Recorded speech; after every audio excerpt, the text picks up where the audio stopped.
Görneye gelip çıkmışam, ben deyəsən yorulmuşam. Qəlbim yorğun, əllər əsir dosta, düşmən də yanında gəzir. Bilmirsən sevgiyə inanasan, yoxsa dostluqda can yandırasan.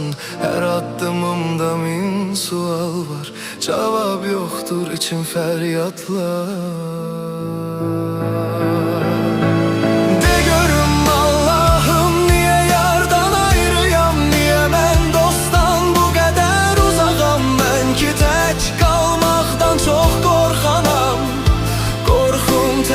Ölmək deyil, sevdiklərimi bir itirməyimdir aman.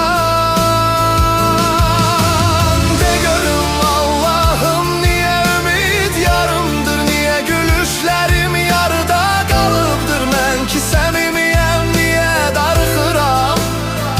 Qorxum tək ölmək deyil, xatirəmdə hamını bir bastırmağımdır.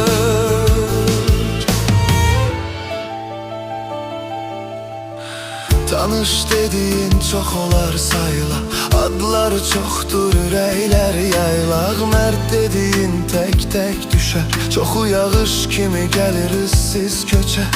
Bir dostum var qardaşım tək, düşəndə qalxmağa səbəbdir gərək. Bir yarım var axan göz yaşım, silə bilmədiyim tək sirdaşım.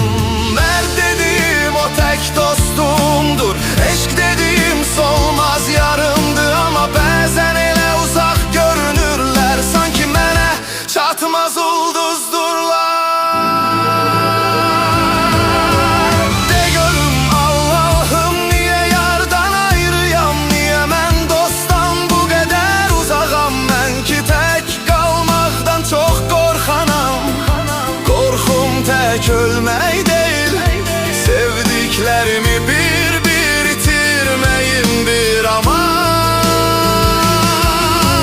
De görüm Allah'ım, niye ürək dağlıdır, niye hər gecəm bu qədər ağırdır. Mən ki sığınacaq axtaran adamam, qorxum tək ölmək deyil, dostsuz, yarsız ruh kimi qalmağımdır.